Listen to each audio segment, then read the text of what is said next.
देख रहे हैं नेटवर्क 33 राजकुमार के साथ।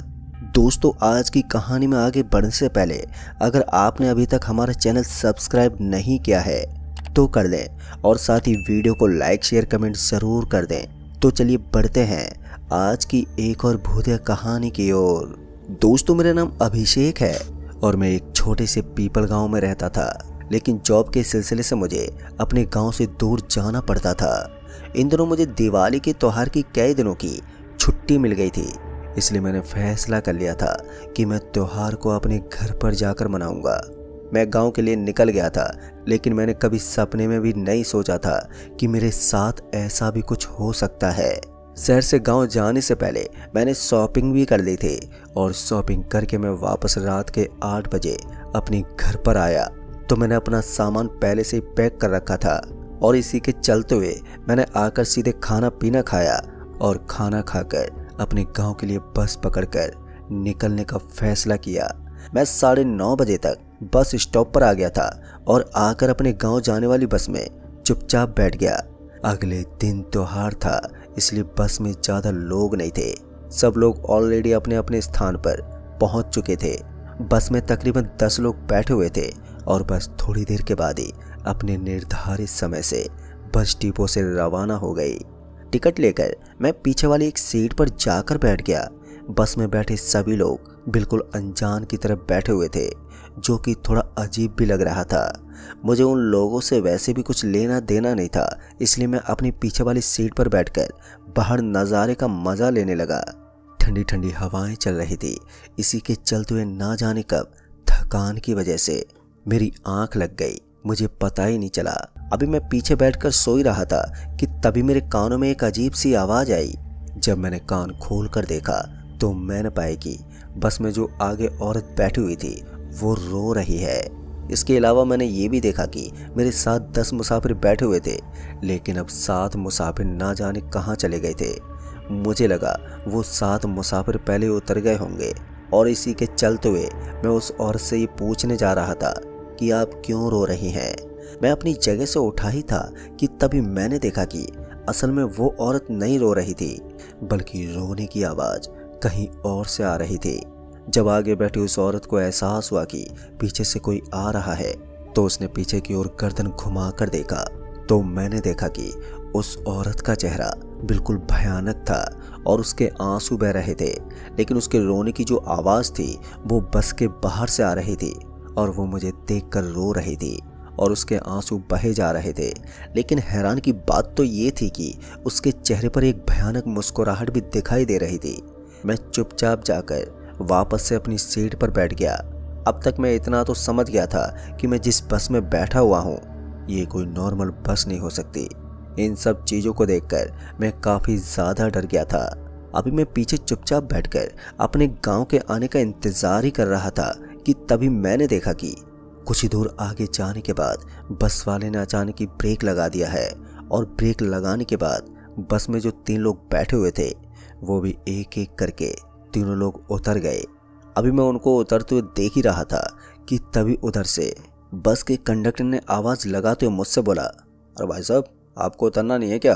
बस का आखिरी स्टॉप आ गया है। मैंने कंडक्टर को बड़ी हैरानी के साथ देखा और बोला, पर भाई साहब, मुझे पीपल गांव जाना है। इतना सुनकर बस के कंडक्टर ने बोला, बस का आखिरी स्टॉप यही था, अब आपको यहाँ से जहाँ जाना है आप जा सकते हैं। मैंने बस के कंडक्टर को बहुत समझाने की कोशिश की, लेकिन उसने मेरी एक बात नहीं मानी और मुझे ज़बरदस्ती बस से उतारने लगा।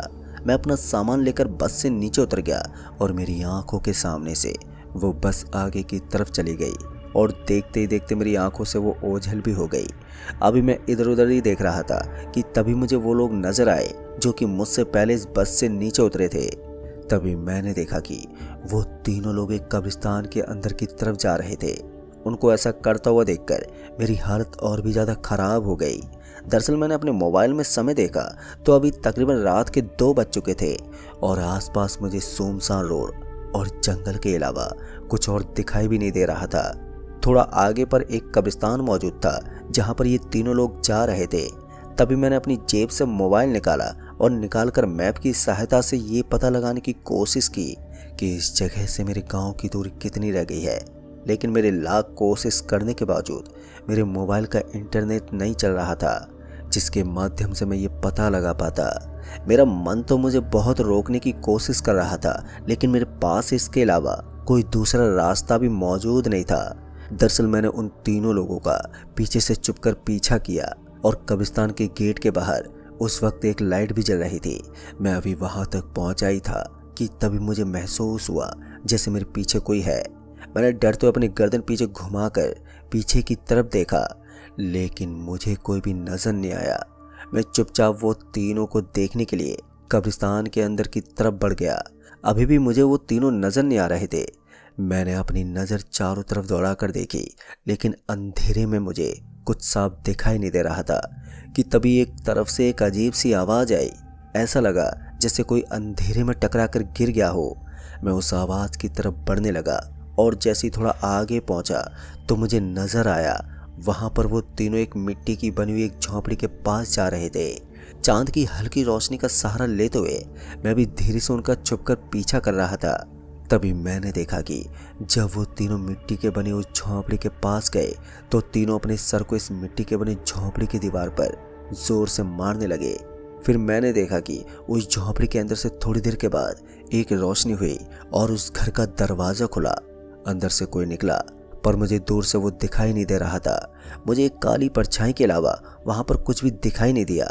उसने दरवाजा खोला और वो तीनों अंदर की तरफ चले गए। मैं दूर से खड़ा इन सभी चीजों को देख रहा था और एक तरफ तो मुझे काफी ज्यादा डर भी लग रहा था और दूसरी तरफ मेरे कुछ पल्ले भी नहीं पड़ रहा था कि आखिर ये सब हो क्या रहा है। दरअसल मैंने देखा कि वो तीनों जैसे ही घर के अंदर गए तो उस झोपड़ी का दरवाजा किसी ने बंद कर लिया और अभी जो लाइट जली हुई थी वो लाइट को भी किसी ने बुझा दिया। अभी मुझे समझ में नहीं आ रहा था कि मैं क्या करूं और क्या ना करूं कि तभी मुझे एहसास हुआ जैसे कब्रिस्तान के गेट की तरफ से कोई अंदर की तरफ आ रहा है। उसी के चलते मैं वहां पर मौजूद एक पेड़ के पीछे जाकर छुप गया। मैं पेड़ के पीछे छुपकर देख रहा था तो मैंने पाया कि वो 7 लोग कब्रिस्तान के अंदर आ रहे हैं और ये 7 लोग कोई और नहीं थे बल्कि ये वही मुसाफिर थे जो कि मेरे साथ बस में बैठे हुए थे। क्योंकि उस वक्त जब मैं बस में सो रहा था तो वो लोग बस के अंदर मौजूद थे, लेकिन जब मैं जागा तो वो लोग मुझे बस में दिखाई नहीं दिए। मैं चुपचाप पेड़ के पीछे खड़ा होकर देख ही रहा था कि तभी मैंने देखा कि वो 7 लोग वापस से इस झोपड़ी की तरफ बढ़ने लगे और जाकर ठीक वैसा ही किया जैसा कि इससे पहले वाले तीनों लोगों ने किया था। ये लोग भी अपना सर उस झोपड़ी पर मारने लगे और कुछ देर के बाद उस झोपड़ी के अंदर से एक लाइट जली और एक काली परछाई ने उस झोपड़ी का दरवाजा खोला और ये 7 लोग भी उस झोपड़ी के अंदर चले गए और उसके बाद वो झोपड़ी का दरवाजा फिर से बंद हुआ। अब इन सब चीज़ों को देखकर मैं यहाँ से जल्द निकलना चाहता था, लेकिन मुझे नहीं मालूम कि अचानक से मेरे साथ क्या हुआ। मैं अपने कदम उस झोपड़ी की तरफ जाने से रोक ही नहीं पा रहा था। मुझे कब्रिस्तान के बाहर जाना था, लेकिन मेरे कदम अपने आप ही झोपड़ी की तरफ बढ़ने लगे। मैंने बहुत कोशिश की कि मैं इस जगह से निकल जाऊं, लेकिन मेरी लाख कोशिश करने के बाद भी मुझसे ये काम नहीं हो पाया और मैं जाकर सीधा झोपड़ी के सामने खड़ा हो गया। मुझे इतना होश था कि मैं क्या कर रहा हूँ, लेकिन मैं अपने शरीर पर काबू नहीं कर पा रहा था। मैं अपना सर उस मिट्टी की बनी झोपड़ी पर इस तरीके से मार रहा था जिस तरीके से इससे पहले वाले लोग मार रहे थे। फिर मैंने देखा कि कुछ ही पल के अंदर वो झोपड़ी के अंदर लाइट जली और झोपड़ी का दरवाजा खुला और फिर उसके बाद एक परछाई ने दरवाजा खोला तो उसको देखकर मेरी हालत ही खराब हो गई थी। लेकिन इसके बावजूद भी मैं वहां से भाग ही नहीं पा रहा था। मेरे कदम अपने आप ही उस झोपड़ी के अंदर की तरफ बढ़ने लगे तो मैंने पाया कि मैं उस झोपड़ी के अंदर जा रहा हूँ और जैसे मैं उस झोपड़ी के अंदर गया तो वैसे उस झोपड़ी का दरवाजा बंद हो गया और अंदर की लाइट भी बुझ गई। अब मैं होश में आ गया था, पर मुझे अंधेरे में कुछ भी दिखाई नहीं दे रहा था, लेकिन वहां पर मेरे अलावा कोई मौजूद भी नहीं था। मुझे इस चीज़ का एहसास हो रहा था और मैंने चारों तरफ गर्दन घुमाकर भी देखा, लेकिन वहां कुछ भी समझ में नहीं आ रहा था। मैं वापस से पीछे की तरफ घूम गया और घूमकर उस दरवाजे को खोलने की कोशिश करने लगा जहां से मैं अंदर आया था। दोस्तों, मैं काफ़ी ज़्यादा डर चुका था और डर के मारे मेरी सांसें अपनी सीमित गति से काफ़ी ज़्यादा तेज हो चुकी थी। मैंने अपनी जेब में पड़े मोबाइल को निकाला और निकालकर फ्लैश लाइट को चालू किया, लेकिन उससे ज़्यादा मुझे हैरानी तब हुई जब मैंने देखा कि मेरी फ्लैश लाइट की रोशनी उस अंधेरे में काम ही नहीं कर रही है।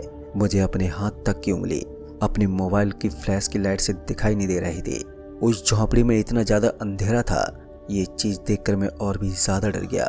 मैं इतना ज़्यादा डर चुका था कि डर से मेरा शरीर पसीना छोड़ना शुरू कर दिया और मैं पसीने में बिल्कुल नहा चुका था। मैंने बहुत ही कोशिश की, लेकिन वो दरवाज़ा खुलने का नाम ही नहीं ले रहा था। तभी मैं ज़ोर ज़ोर से चिल्लाने लगा, लेकिन मेरी आवाज़ भी मुझे सुनाई नहीं दे रही थी।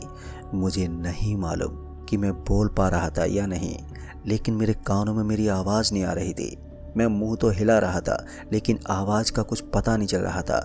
तभी मुझे समझ में आया कि इस झोपड़ी में ज़रूर एक बोर्ड मौजूद होगा, जिसके माध्यम से इस झोपड़ी में लाइट जलती थी।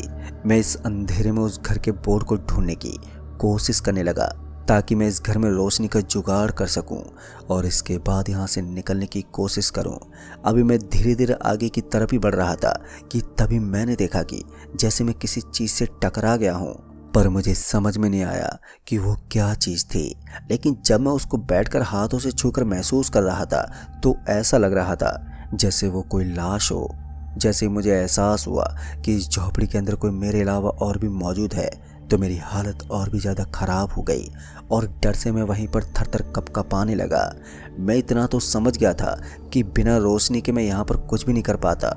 इसलिए मैंने वापस से अपनी हिम्मत जुटाई और अपनी जगह से खड़ा हुआ और बोर्ड को ढूंढने की कोशिश करने लगा।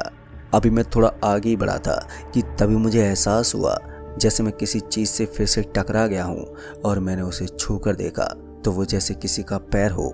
मैं इतना तो समझ गया था कि मैं बुरी तरीके से फंस चुका हूँ और मेरे मन में ये भी आ रहा था कि जो 10 लोग अभी इस झोंपड़ी के अंदर आए थे वो शैतानी शक्ति है और शायद वो इस घर के अंदर जाकर सो रहे थे। फिर मैं डरते हुए वापस से खड़ा हुआ और इस झोंपड़ी के बोर्ड को ढूंढने लगा। मेरी थोड़ी कोशिश करने के बाद मेरे हाथ में कुछ ऐसा आ गया जो बोर्ड जैसा था। उसमें 4 बटन लगे हुए थे। मुझे नहीं मालूम कौन से बटन से क्या खुलता है, लेकिन मैं बिना कुछ सोचे समझे वहाँ पर मौजूद सभी बटन को मैंने दबा दिया और तभी अचानक से इस झोंपड़ी के अंदर रोशनी हो गई और जैसी रोशनी पैदा हुई तो मैंने देखा कि वहाँ पर 20 से 25 लोग सो रहे थे। पर उससे भी ज़्यादा हैरानी तो इस बात की थी कि सब एक दूसरे के ऊपर चढ़कर सोए हुए थे, जैसे कोई सामान हम लोग एक दूसरे के ऊपर लाद देते हैं। ठीक उसी तरीके से यहाँ पर वो लोग सो रहे थे। इन सबके चेहरे भयानक और डरावने थे, जिसको देखकर लगभग मेरी जान ही जाने वाली थी। मैं काफ़ी ज़्यादा डर चुका था। अभी मैं इस झोंपड़ी से निकलने का कोई रास्ता ही देख रहा था कि तभी मुझे मालूम हुआ जैसे पूरी झोंपड़ी ज़ोर ज़ोर से हिल रही है। जैसे ही मैंने ऐसा होता हुआ देखा तो मैं एक कोने में गिरकर सोने की एक्टिंग करने लगा, जैसा कि वो सब कर रहे थे। तभी अचानक से मैंने देखा कि वहाँ पर जितने भी लोग सो रहे थे वो सब उठ गए हैं और उठकर उस दरवाजे को खोलने लगे। तो मैंने देखा कि जो सबसे पहले उठा था वो खड़ा हो गया था और सारी आत्माएं उसके शरीर के अंदर घुस गई थी, लेकिन उनका शरीर अभी भी ज़मीन पर पड़ा हुआ था। उन्होंने दरवाज़ा खोला और दरवाज़ा खुलते ही बाहर से कुछ और लोग भी घर के अंदर आ गए। मैं सही से देख नहीं पाया क्योंकि मैं खुद सोने की एक्टिंग कर रहा था। जैसे ही वो लोग घर के अंदर आए तो वैसे ही घर की लाइट वापस से बुझ गई और सब सो गए। अभी मैं वापस से अपनी जगह से उठने की कोशिश ही कर रहा था कि तभी अचानक से मेरी जेब में पड़े मोबाइल में फ़ोन बजने लगा और उसकी आवाज़ जैसे उस झोंपड़ी के अंदर गूंजी तो वहाँ पर मौजूद सभी लोग अचानक से उठ गए और उस कमरे की बत्ती अपने आप ही जल गई। फिर मैंने देखा कि वहाँ पर अब कोई भी मौजूद नहीं है और जैसे ये हुआ तो मैं काफ़ी ज़्यादा डर गया, क्योंकि मैंने देखा कि अभी जो लोग सो रहे थे वो अचानक से सब गायब हो गए और गायब होने से पहले उस झोंपड़ी की लाइट अपने आप ही जल गई। ये चीज़ मुझे और भी ज़्यादा डरा रही थी। मैंने मोबाइल की तरफ देखा तो मेरे भाई का फ़ोन आया था। उसने मुझसे पूछा कि मैं कहाँ पर हूँ, लेकिन मैं जो बोल रहा था उसकी आवाज़ मेरे भाई तक नहीं पहुँच पा रही थी। मैंने अपने भाई से मदद मांगने की बहुत कोशिश की, लेकिन मेरी आवाज़ उस तक नहीं पहुँच रही थी। तभी मेरे दिमाग में एक आइडिया आया कि मैं उससे मैसेज के माध्यम से मदद मांग लूँ। मेरा मैसेज भी उस तक नहीं जा पा रहा था। मैंने बहुत कोशिश की, लेकिन इसका कोई भी फ़ायदा नहीं हो रहा था। अभी मैं हाथ पैर चला ही रहा था, अपनी जान बचाने की कोशिश भी कर रहा था कि तभी अचानक से उस झोंपड़ी की लाइट जलने बुझने लगी। अभी मैं कुछ समझ पाता, लेकिन उससे पहले ही मुझे देखने को मिला कि वो जो दरवाज़ा सामने मौजूद था वो भी अपने आप कभी खुल रहा था तो कभी अचानक से बंद हो रहा था। अब ये चीज़ मुझे और भी ज़्यादा डरा रही थी और डर के मारे मैं वहीं पर खड़ा कांपने लगा। मैं इतना ज़्यादा डर गया था कि कुछ मिनटों के बाद मैं बेहोश हो गया और फिर उसके बाद मेरे साथ क्या हुआ मुझे कुछ भी याद नहीं। लेकिन जब मेरी आंखें खुली तो मैं एक खेत में पड़ा हुआ था। मेरे कपड़े फट चुके थे और शरीर पर कुछ भयानक घाव भी मौजूद थे। साथ ही मेरा बैग भी मेरे बगल में पड़ा हुआ था। मैं खेत से उठकर एक गांव की तरफ बढ़ने लगा। तभी मुझे एक आदमी दिखाई दिया जिससे मैंने पता लगाया कि आखिर मैं किस गांव में हूँ। तो मुझे पता चला ये मेरा ही गांव है, पीपल गांव। वो आदमी मुझे देखकर पहचान नहीं पा रहा था। मेरी हालत इतनी ज़्यादा बुरी हो गई थी। लेकिन उसको मैंने अपने बारे में बताया तो वो आदमी मुझे अपने साथ मेरे घर तक छोड़ने आ गया। जब मैं घर पहुंचा तो मुझे देखकर मेरे घर वाले भी हैरान हो गए और मेरी हालत इतनी बुरी थी कि मैं सही से चल भी नहीं पा रहा था। जैसे मैं घर पहुंचा तो मुझे लोगों ने घेर लिया और वहीं पास में एक डॉक्टर साहब भी रहते थे जिन्हें उन्होंने बुला लिया और उन्होंने मेरा इलाज किया। और सबने मुझसे पूछा कि आखिर तुम्हारे साथ ही सब कैसे हो गया।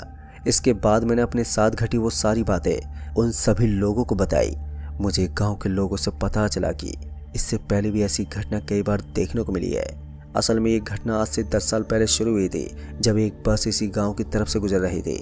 तब उसका एक भयानक एक्सीडेंट हो गया था और उसमें बैठे सभी यात्री जलकर मर गए थे।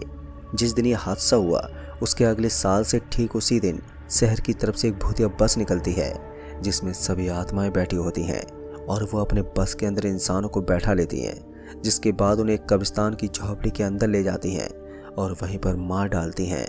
पर मुझे बचा हुआ देखकर गांव के सभी लोग हैरान थे कि आखिर उन आत्माओं के चंगुल से मैं कैसे बच गया। शायद किसी की दुआ रही होगी जो मैं बच गया, वरना उनके चंगुल से कोई भी आज तक नहीं बच पाया था। दोस्तों, कुछ दिन के बाद फिर सब कुछ ठीक हो गया और मैं भी वापस से छुट्टियां पूरी होने पर अपने शहर की तरफ निकल गया। लेकिन मैं कभी भी गांव का सफ़र करता हूँ तो उस दिन नहीं करता हूँ जिस दिन ये हादसा हुआ था। और मेरी कोशिश भी यही रहती है कि मैं रात का सफ़र बिल्कुल ना करूँ। तो दोस्तों, इस कहानी में बस इतना ही। कहानी आपको पसंद आई हो तो वीडियो को लाइक शेयर कमेंट ज़रूर कर दें। तो मैं आपका दोस्त राजकुमार जल्द ही मिलूँगा ऐसी एक और डरावनी भूतिया कहानी के साथ। तब तक के लिए बाय एंड टेक केयर।